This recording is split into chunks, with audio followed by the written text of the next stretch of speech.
So we're back with the North Face Borealis bag again. We're going to be doing an everyday carry scenario and some water tests. Alright, so we've got a bunch of stuff here. We're going to see how well we can load it up, make it an everyday carry scenario. You're going to school, work, whatever you've got going on, just to see how it fares with all of that stuff.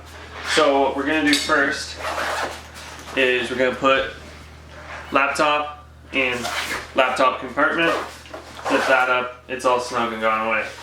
So now we're going to open main compartment and then just start piling stuff in here. Alright, so we've got some binders, a book, normal stuff you would have when you go to school. We've got, pencil case, shove that in there, save that for there. Oh, say it might be cold today. Let's put, your sweater inside. Oh, it might rain today. Oh, gotta stuff a coat in there. Don't want to get wet. That wouldn't be fun. Zip that all up. Got tons of space still left. If you look, look at that. You've still got space. You've got coat, sweater, 2 binders, pencil case, books, whatever else you got going on. Oh, up in here. Oh man, gotta put my tablet, agenda, notebook, whatever. Shove that in there. Got my pen in here, nice and easily. Oh, let's see what else. Oh, gym clothes. I'm sure we could fit those in there. Oh look, gym clothes in, done. Look at that. Packed up, loaded, we got space still. Oh man, sunny day maybe after the rain. Put in the sunglasses, got it all packed away.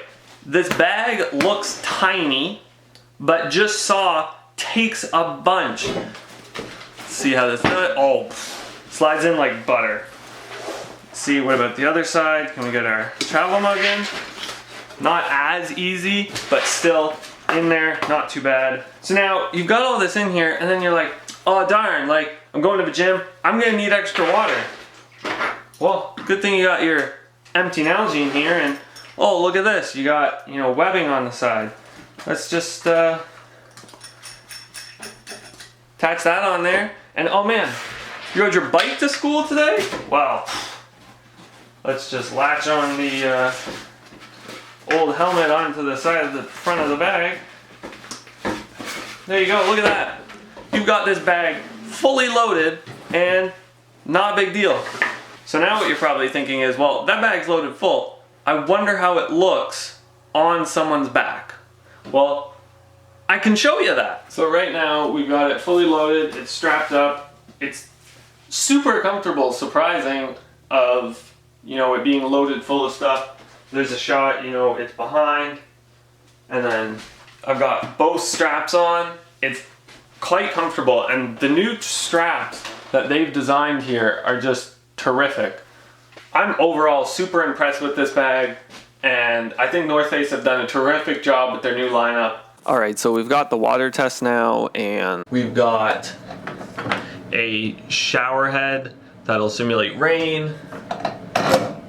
And then right there we have a spout / faucet that's going to basically simulate you've decided to jump in a river, because who doesn't want to do that when they're walking around. So again, same 28-liter backpack.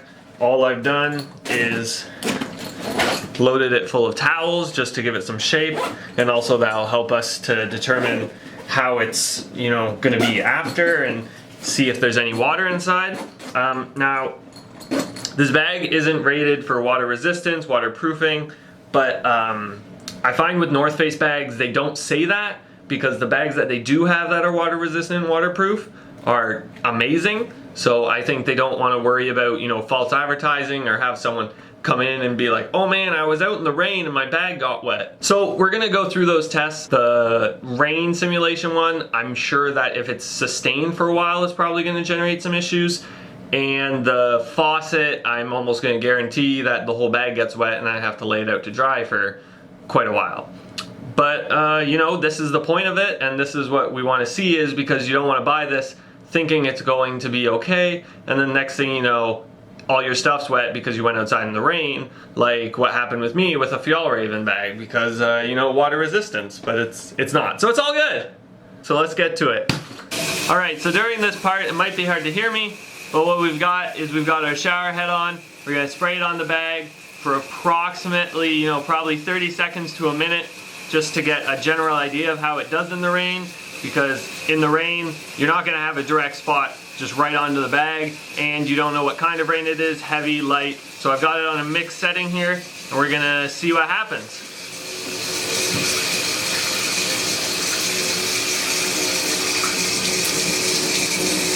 So you can kind of see the water's beating off pretty well. But I can definitely see that some is pooling up a bit or being absorbed. So I think that's enough, about 10 to 20 seconds. So that is the shower head type scenario.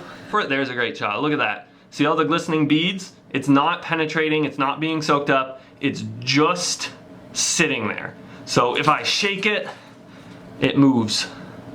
So, you know, pretty impressed with that as it is. And let's take a little look here to see how this bag did. And this is my first time doing it like this too.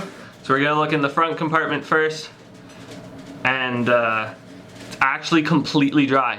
I'm drying my hand off on the inside. Look at this. This little lining right here got a little wet because I just held it right on top of it, but that's pretty amazing for a bag that's not rated to be water resistant at all. Let's check the main compartment where you'd house all your goodies. And again, that got wet from me touching it. So as you can see, the minute I touch it, it becomes discolored, so it's not even getting that wet in here. And I mean, this is perfectly dry, which you could 100% tell if it wasn't, because look how light it is. That's just me touching it causing water to spread. All right, and let's look in the laptop compartment, which is probably the most worrisome. And it's bone dry. So I mean, shower head test, I think we'll give that a big old thumbs up. Let's give this the old dry off a bit, just to, you know, start somewhat fresh. Obviously it's not perfectly dry. So we've got the faucet running, and oh my gosh, you know, walking along the trail, going in the woods, and I think, oh my god, look over there, there's an awesome waterfall, let's go under it, because that's what I want to do. So my backpack should be able to keep me covered, and here we go.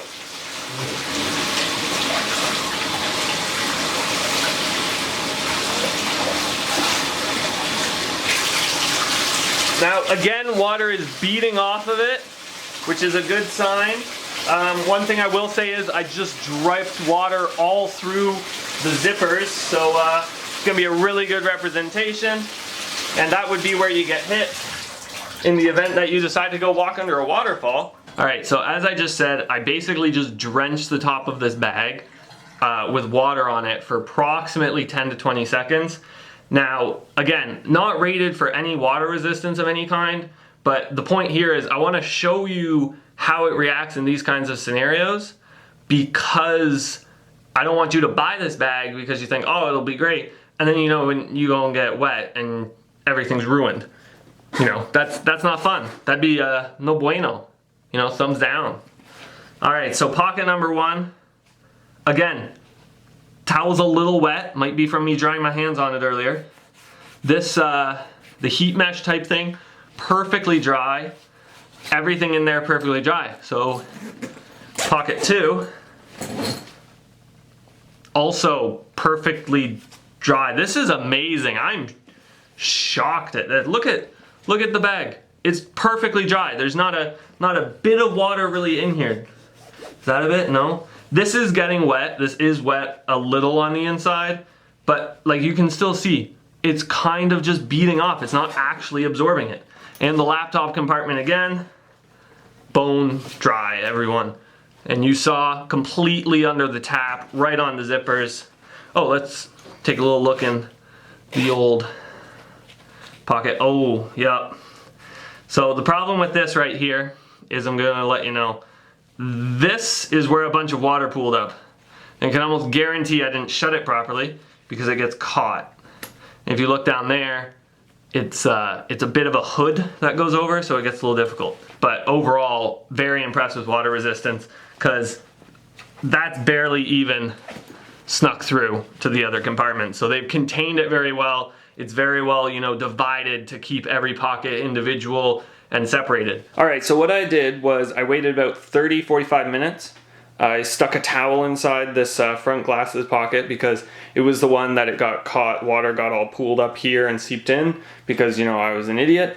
So anyways, I've left it in there. It's a bit of time. The towel, quite wet. I don't know if you can tell. Probably not because it all looks the same. But yeah, so towel, pretty wet. Take a look at the pocket now. Almost back to normal. So also dries really quickly, which is phenomenal. So that's pretty great to see. So what I want to say is, I know it's not a very long water test that I just did, but again, you have to remember, this bag is not rated for any water resistance. They don't say it on their website, it's not there. So what I just did shouldn't have worked, and this bag's inside should just be soaked, and as you can see, it's perfectly fine. Which to me is just spectacular, because this bag's only around $100 Canadian US, right? So if you can do that with this, you know, Patagonia bags are like $200. I had one of those, water went right through the zipper. That shouldn't happen, but then you have a bag like this that no one would think would do that well, and it did amazingly. Another added point, North Face sell bag covers for the rain for all of their backpacks. So you can buy one of those. I think they're like 20 bucks. So if you got a $100 bag, $20, you got $120, and this bag is basically just completely waterproof except for submerging it. So let me know down in the comments what you think of the water test, maybe different ones to improve on in the future to make it more realistic. Let me know what you think. Let me know any other gear you want reviewed, and we'll see you later.